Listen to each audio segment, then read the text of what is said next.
Small victories, lots of them. The power steering rack I'm using, reviewing, does not allow for the late model Hemi pump, which was on this motor, was on a 5.9 Magnum, because this was a very late 5.9 Magnum, and I suspect it already started applying this pump for some type of parts ease. What happened is that I had to swap this back to the older pump, which worked, and I'll supply the pump number. Here we go. Here's the pump number we're using, Master Pro. For those of you that have to make the swap, the problem is the bracket that holds this old style Saginaw is different. So you'll have to get an older style Magnum bracket to hold it. And then you'll have to change your belt length, because this pulley is larger than the other. I didn't measure it, doesn't matter. It's just bigger. Everything else is fine. It lines up, but you'll need that, you'll need this belt to make that work so that you can run the earlier power steering rack.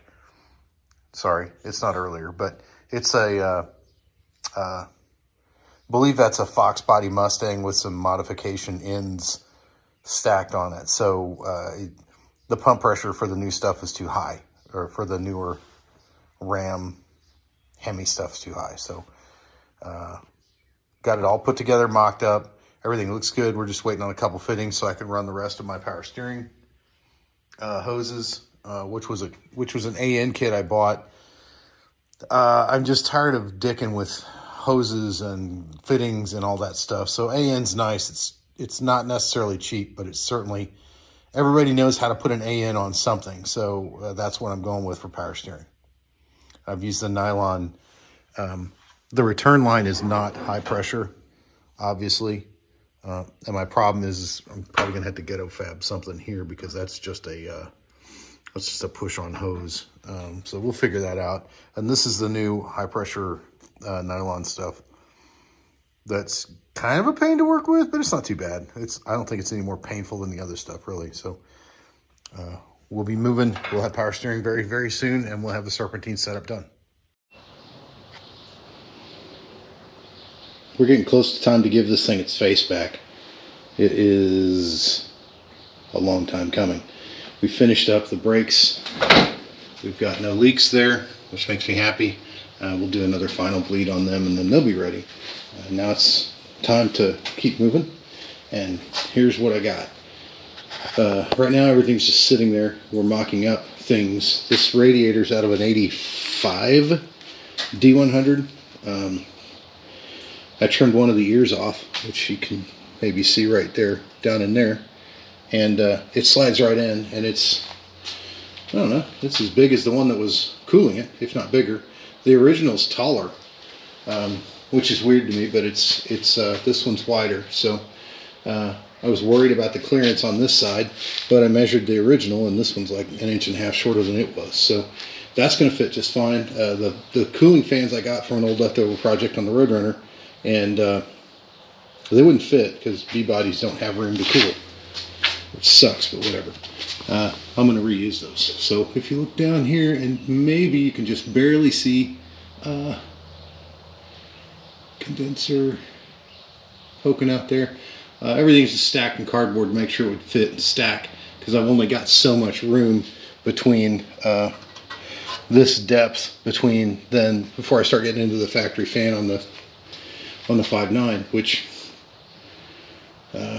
honestly I'm not sure. I might the fans I'll do last, because the factory fan might actually work just fine. I'll try and hunt down some type of shroud because it helps a lot, but that's the plan anyway. So we're going to mock this up and make a couple brackets, because as you can see, man, it won't take much. Just a couple angle brackets in here and it will be fine. And then you can kind of see where I got to go through in here with the condenser, but it won't be hard to hook up either. So I don't think that part will be difficult. The electric fans might, but like I said, that's to be determined.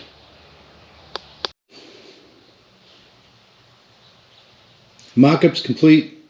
I've got everything sitting where it should. You can kind of see what I had to do here. That's the bottom of the bracket there. It's just angle. I didn't do anything elaborate, and I didn't need to. Everything is just angle iron, and that bottom is a piece of 1-inch angle. The bolts to the back of a piece of 2-inch angle that holds the radiator, and then the condenser bolts to this, and the fan assembly bolts to the core support. So none of it's really structurally. It's solid. It's not going anywhere. It's not going to move. It's not going to flap in the wind. I'm not worried about it at all. It seems like it's just as heavy as the factory stuff, which they weren't playing around when they made these from the factory. So this stuff, oddly, drilling this it's very different. I don't know if they don't use that steel anymore or what the deal is, but anyway, you can kind of see the relationship with the condenser there. There's room. I don't know if that's far enough or too far away or not. We're going to find out. It's spaced off. I don't know. I'd call that about 1 inch, which I think is probably too far, but we can adjust that later. This is what the front of it will look like. You won't see a lot of that. And yeah, I got a lot more radiator than I got surface space to the outside, but that's how the original was too. So it didn't seem to matter then, and we're going to find out if it matters now, but that's a bigger radiator than it probably had in it. So we'll see how it goes, but here it is. We're going to blow it apart, paint it, and then probably install it for good. Okay, it's go time. I'm running out of time, and the fuel tank I bought doesn't fit, so we're going to make the stock tank work. What the pieces are in front of you, they're all the pieces of the puzzle. Everything we need is right here. This is a new pickup and float level, and I think it's looks like 5/16. It's going to be anyway. So pull that sock off.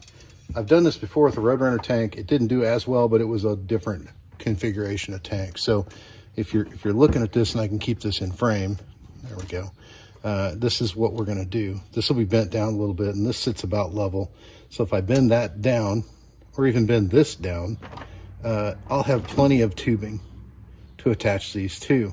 So then my problems become the bulkhead, which there's a lot of different opinions on what should be done, but this is what I'm going to do. I'm going to knock a couple of small holes in this guy right here, and we're going to have something intended as a bulkhead fitting. So we'll just wire through it instead of making a hole in the tank.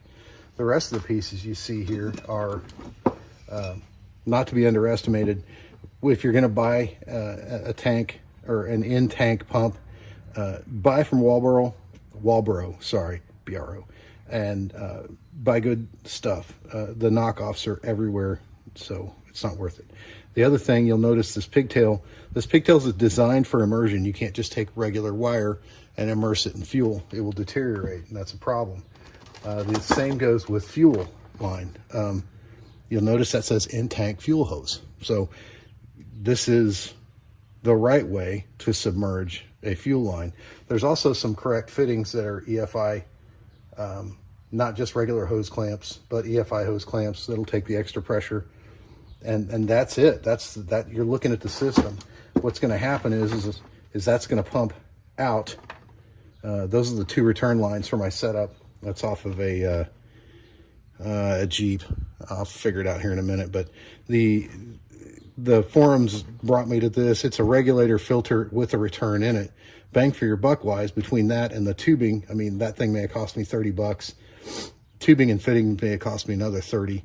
But I've got the whole system here, and there's no AN line, and there's no crappy rubber hose, although some people don't like this. It's fine. It works for factory vehicles. It's going to work for what I need.